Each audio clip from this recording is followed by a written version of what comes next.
আপনার আমার নবী খেলে চান দিয়ে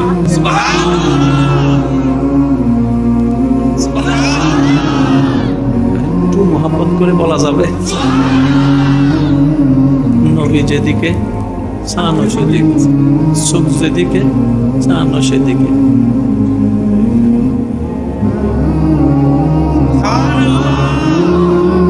বলে আমেনা মন ছোট করেন না, দুনিয়ার বাচ্চাগুলা খেলনা দিয়ে খেলে আর আপনার সন্তান আসমানের চাঁদ দিয়ে খেলতেছে।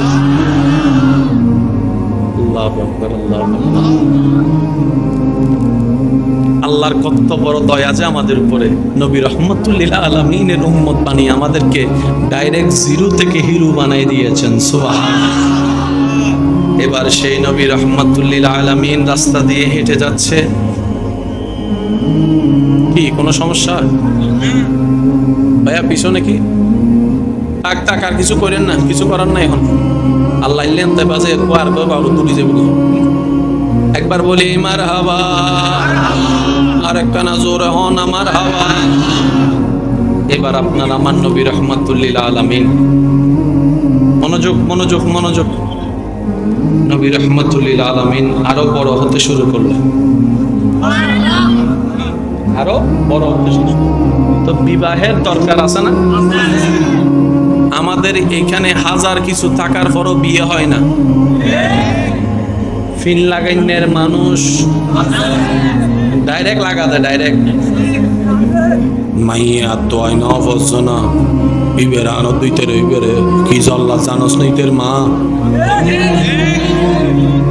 আছে না, আছে না?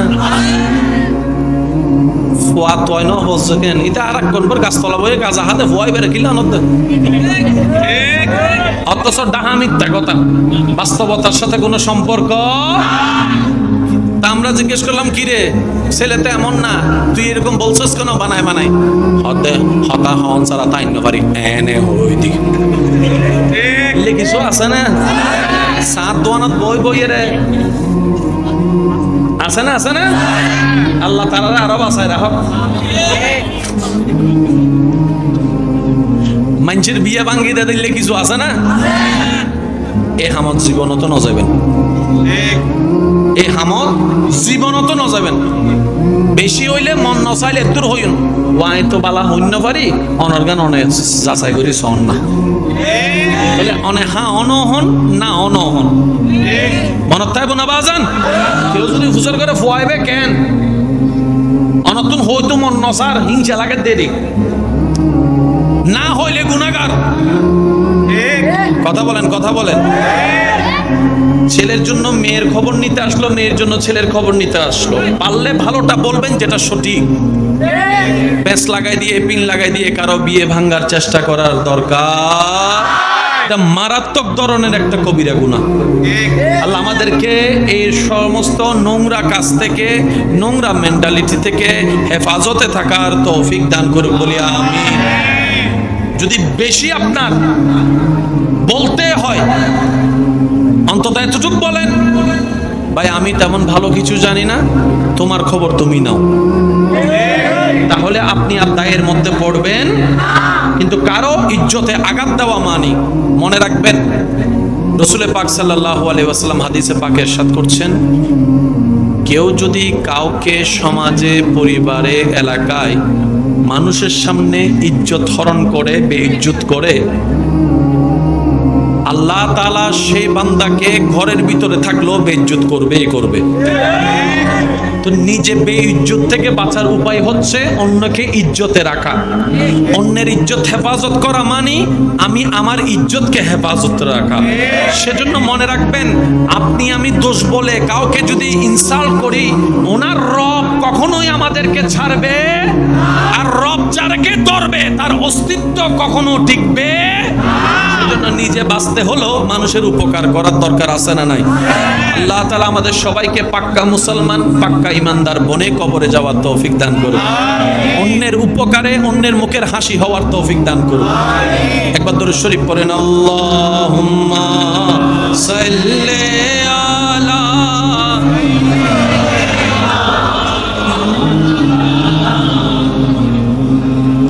ওয়া আলা আলি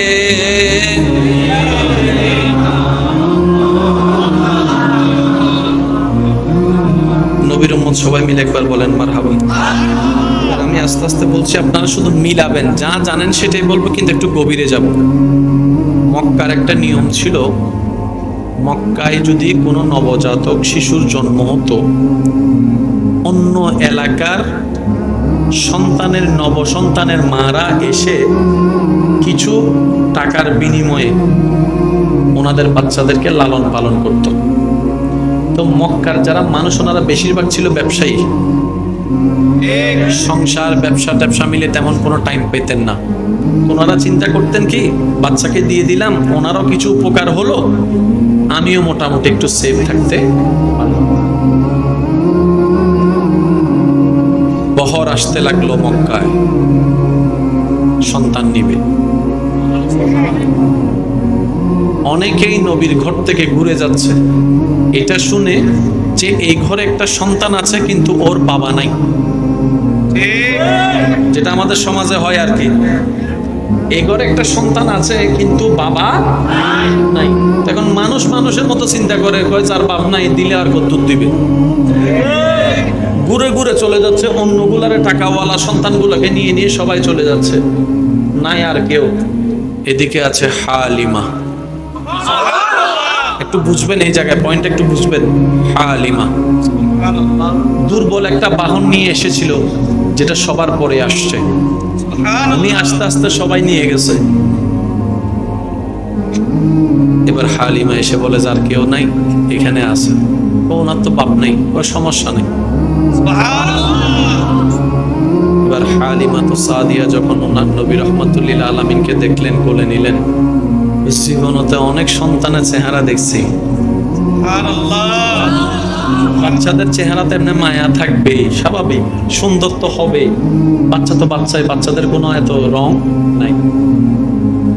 মা হালিমা তো সাদিয়া যখন নবীর চেহারা দেখলেন, নবীজির দিকে তাকিয়ে যখন মা হালিমা অপলক নয়নে তাকিয়ে আছে, মুগ্ধ নয়নে, এত সুন্দর চেহারা, নবীজি হালিমা তো সাদিয়ার দিকে তাকিয়ে একটা মুস্কি হাসি দিয়েছেন।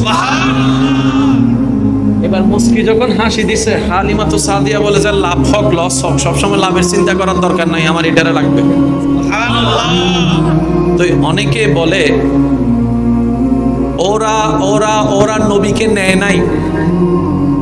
আমি শ্রদ্ধার সাথে বলি, বেয়াদবি মাফ করবেন, ওরা ওরা ওরা নবীকে নেয় নাই না, নবী ওদের কাছে যায় নাই। আরেকটু জোরে বলেন না। আমার নবীরে রিজেক্ট করবে এমন বাপের ফুত আছে কে? বলেন না, আছে আছে।